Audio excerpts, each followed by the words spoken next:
At 71 years now, Betty Bigombe cuts the image of a healthy and determined woman, far younger it seems, than her actual age. However, many were surprised in 2014 when she declined a ministerial job and instead took up a World Bank job. And now a special envoy to President Museveni in South Sudan, she says she's content. And maybe we can also... Bigombe in particular is happy with her work in ensuring peace in northern Uganda. We asked her how she got the courage to participate in the northern Uganda peace process in 1993 when many were just fleeing the Lord's Resistance Army. I asked the British profilers to profile Joseph Kony, and their response to me was, he has multiple personality disorder.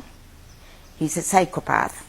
And you know, psychopaths can be very charming, can be very generous, can be very humorous, and that is how they get their victims. So, multiple personality disorder, psychopath. Because if you talk to some of the so-called wives, they will tell you how friendly he can be. They will tell you how generous he could be. They will tell you, even his commanders, like people like Sam Kolo, will tell you how jovial, generous, humorous he could be. Right? So he has this, but the flip side is this deadly person. Being an Acholi by ethnic background, Bigombe was motivated to end the conflict, which had sent millions to their deaths through violent means. I also talked to his parents. At one time, I thought his parents were in danger when I was still based in Gulu, and I brought them to stay with me, the parents. But that was also helpful in a way that to dig out some information about this individual. Because if you look at many rebel activities, you will always find a group that will defect and start their own movement. It never happened with Kony. He has a way of having a spell on people.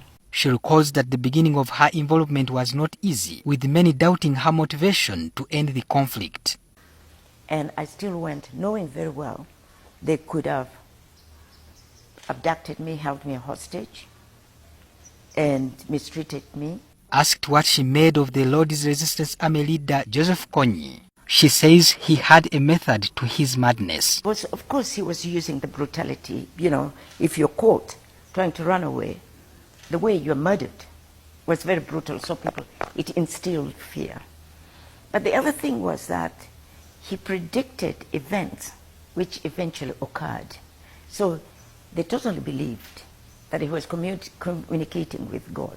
There were numerous attempts at peace in northern Uganda, many of which failed, prompting her to temporarily abandon the process.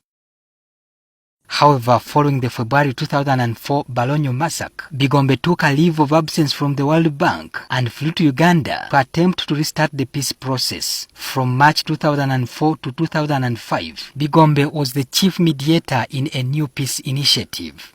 She is content that the conflict in northern Uganda is now over and the region can thrive in peace.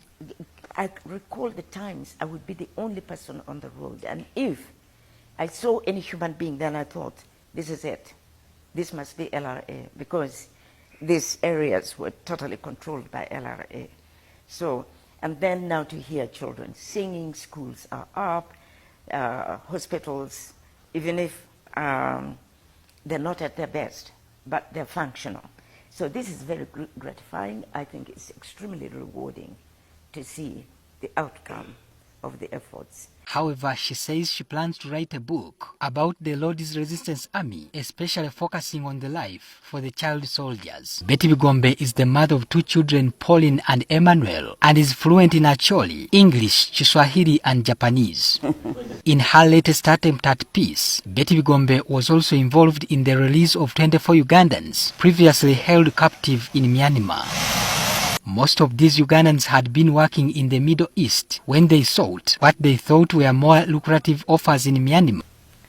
So when they arrive in Bangkok, they're bundled up in these vehicles and they're taken, then they cross to Myanmar, to Burma. They also, I think, connive with some government officials like border patrols and things, because they're waved off without their documents being checked. But sometimes they are genuinely smuggled into Bangkok. She relates how she had to talk to the captors of these Ugandans and later the Chinese authorities who are in charge of the area before securing peace.